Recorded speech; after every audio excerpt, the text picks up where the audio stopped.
It's the big drive that leads off almost every hole, the tee shot. Your number one goal is to move the ball as far as you possibly can in the straightest direction. I feel I can hit it anywhere with the driver. Hitting a powerful drive takes more than just strength and coordination. It also requires three physics concepts: torque, centripetal force, and something known as the double pendulum effect. What happens is you can use physics to allow the forces to do the work for you. To explore the physics of a golf swing, we filmed Paula Creamer, a professional golfer on the LPGA Tour, and amateur golfer Mike Miller with a Phantom camera that captured their drives at 5,000 frames per second. It's really cool, really cool. One more.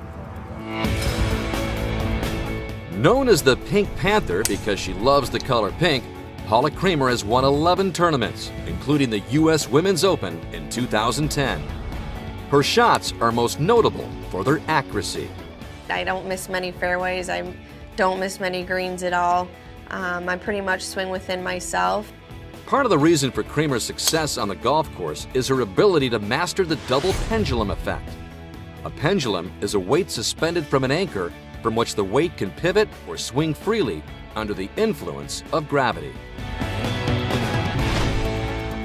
If you look simply at a clock, an old grandfather clock that you might have in your living room or your hallway, the thing that goes back and forth is the pendulum, and it's the simplest of linear motion about an arc. John Spitzer is Managing Director of Equipment Standards at the United States Golf Association. He says that during a drive, there are actually two pendulums at play. Creamer's arms make up the first pendulum, which moves or pivots around her anchoring shoulders. Her wrists are the pivot for the second pendulum below it, her golf club. As that pendulum swings, the one on the bottom swings independently. If the double pendulum is executed properly, it can make the golf swing feel effortless. You know instantly if you hit a great one, if you hit it a little thin, a little heavy, a little bit on the toe, a little bit on the heel. And then when you do connect, absolutely perfect, you know. As of May 2013, Mike Miller is ranked 9th in the United States in amateur golf. His drives are most notable for their distance. That's one of the strongest parts of my game is driving. Miller's swing displays the second physics concept, centripetal force, or a force that makes an object move in a curved motion. Much like a roller coaster speeding around a loop, centripetal force is what keeps the cars turning instead of flying off the track into space. Miller creates centripetal force by anchoring his lower body and pulling his wrists inward, while the golf club swings outward and through the second pendulum. As you're further away from the center or the rotation, you're getting more speed.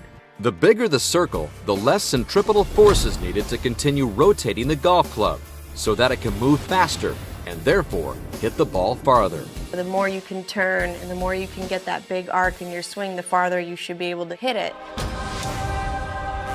But the most important factor to a big tee shot is the third physics concept. Torque, or force times distance, is a turning force that changes the rate of rotation in an object. If you look at the swing as a whole, you're looking at torque as the main thing in the actual golfer's swing.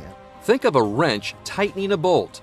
The longer the wrench, the more torque it creates. Both Creamer and Miller apply torque throughout their entire swing by rotating their shoulders during the backswing and then twisting their hips as they bring the club down to strike the ball. You're rotating as much as you possibly can with your shoulders, and then you're just letting it go with your hips. The more turning force Creamer and Miller apply to their swings, the faster and more powerful their drives will be.